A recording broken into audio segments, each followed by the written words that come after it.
Hello friends, welcome to my channel the focus academy. Myself Shubham Singh. जैसा कि आपको पता है कि हमारा क्लास 10th की ट्रिग्नोमेट्री सीरीज चल रही है और काफी अच्छा रिस्पांस आ रहा है। आज हम 9 क्वेश्चन तक पहुंच गए हैं। आज हम क्वेश्चन नंबर 10 करेंगे और साथ में साथ इस पूरी एक्सरसाइज का रिकैप्चुलेट सेशन लेंगे कि इस पूरी एक्सरसाइज में हमने क्या क्या पढ़ा। जैसा कि पोस्टर आप देख ही रहे हो। चलिए क्वेश्चन नंबर 10 क्या है? In triangle PQR right angle at Q PR plus QR 25 centimetre and PQ 5 centimetre determine the value of sin P cos P and tan P। ये भी सेम ही है, कोई मुश्किल नहीं है इसमें भी। चलिए सबसे पहले एक राइट एंगल ट्राइंगल बना लेते हैं।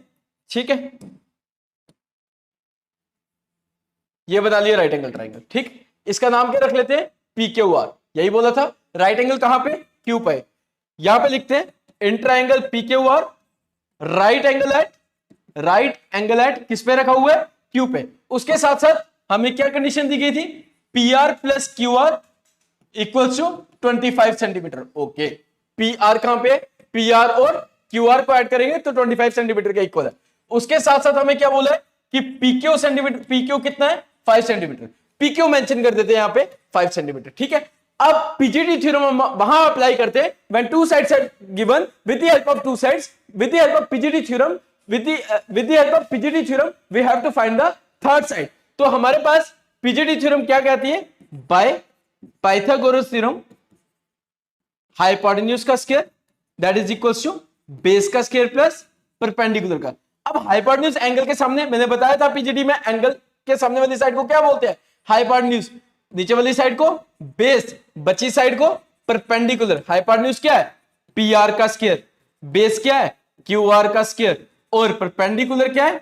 PQ का स्क्वायर। ठीक है, अब PR तो हमारे पास नहीं है, बट हमारे पास गिवन कंडीशन थी PR plus QR equals to 25। तो हम लिख सकते हैं इसको PR equals to 25 minus QR और मार्क करते हैं नंबर फर्स्ट, क्योंकि प्लस वाला बन जाएगा तो क्या बन जाएगा? माइनस में। यहां पे लिख देते हैं 25 माइनस QR और QR का स्क्वायर वैसे ही, और PQ की जगह हम क्या लिख देंगे? 5 सेंटीमीटर, क्योंकि ये गिवन था।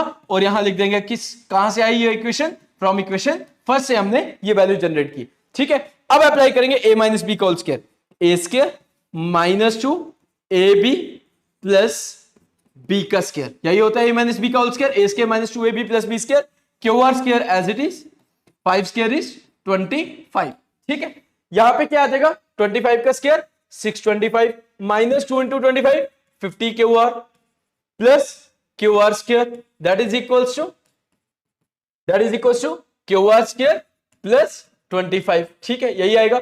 QR स्क्वायर कैंसिल हो जाएगा, प्लस वाला जब यहां आएगा माइनस में तो कैंसिल हो जाएगा। क्या बच गया? माइनस 50 QR और यहां पे क्या बचा? 25 प्लस 625 वहां ले जाते हैं, माइनस 625 माइनस 50 QR और माइनस 600।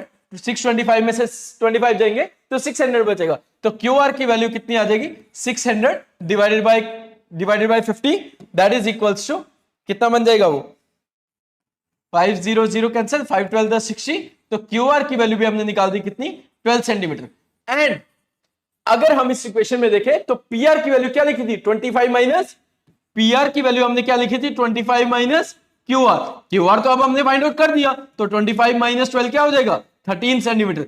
अब देखो हमने तीनों वैल्यूज निकाल दी। PR की वैल्यू निकाल दी हमने 13 सेंटीमीटर, हाइपोटेन्यूज वैसे भी बिगेस्ट साइड होती है, और QR की वैल्यू निकल गई हमारे पास 12 सेंटीमीटर। ठीक है, अब हम निकालते हैं किस किस की वैल्यू उसमें पूछी गई है। मैं यहां पे लिख देता हूं, पहली sin P की, दूसरी cos P की, तीसरी tan P की। ठीक है, अब P क्या है? ये थीटा रखा हुआ है। चलिए थीटा मेंशन कर देते हैं यहां पे P पे। अगर थीटा ये है तो थीटा के सामने क्या हो जाएगा? परपेंडिकुलर। ये वाली साइड को क्या बोलेंगे आप? बेस। ये तो हाइपोटेन्यूज है, दैट इज फिक्स।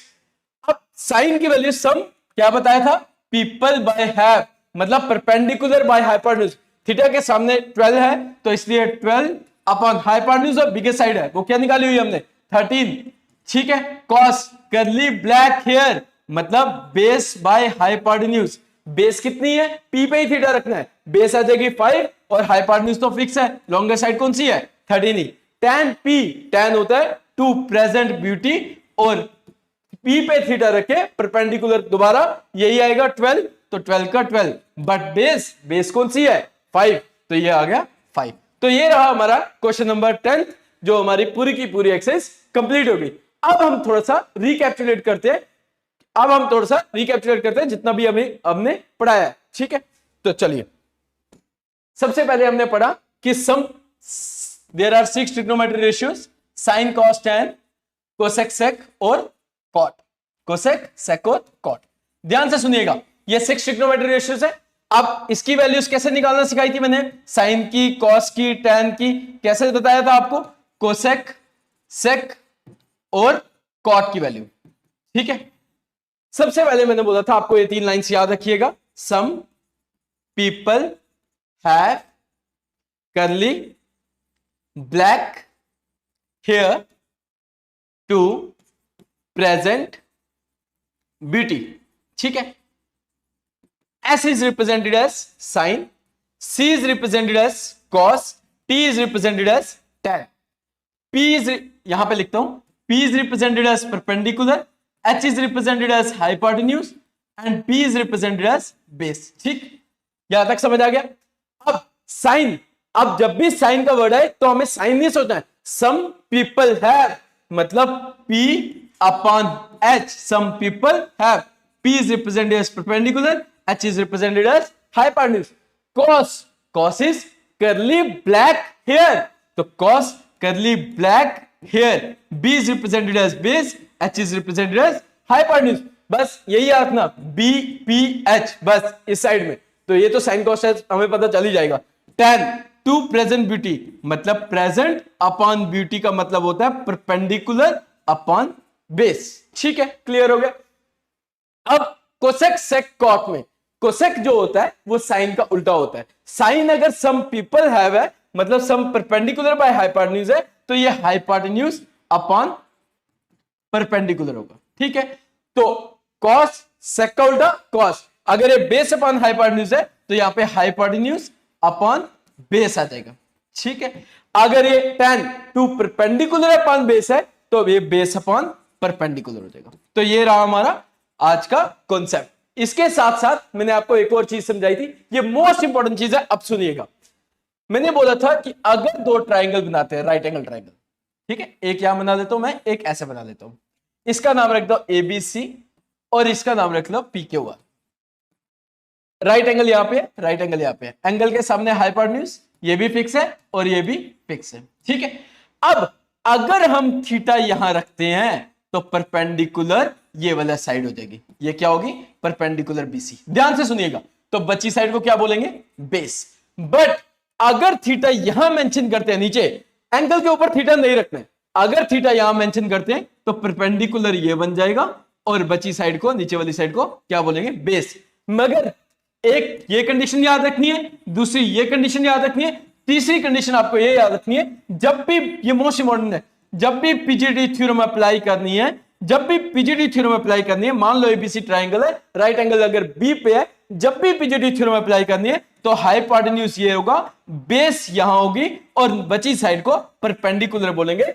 उस टाइम पे, for that time you do not take क्या कि थीटा कहीं पे रखा है या नहीं रखा है, इट डजंट मैटर, बट आपने यही याद रखना है कि एंगल के सामने वाली साइड को हाइपोटेन्यूज, मैंने आपको छोटे छोटे ट्रिक्स बताए थे, ए के सामने H, एंगल के सामने हाइपोटेन्यूज, थीटा के सामने परपेंडिकुलर, तो बची साइड जो होगी वो क्या होगी, बेस होगी। तो ये रहा हमारा क्वेश्चन नंबर 10। आई होप ये पूरी की पूरी एक्सरसाइज आपको समझ आई गई होगी। काफी तेज सीरीज चलाई कि ताकि बच्चों को ज्यादा से ज्यादा जल्दी सिलेबस खत्म हो जाए। तो मेरी यही मानना है कि जितनी जल्दी सिलेबस खत्म करूंगा कि at the time of exam तक मैं आपको कुछ इंपॉर्टेंट क्वेश्चंस करवा सकूं, जितना ज्यादा हो सके। ठीक है, so thank you so much. I hope you like my video. If you like my video, please, it's humble request to all of you, like, share and subscribe.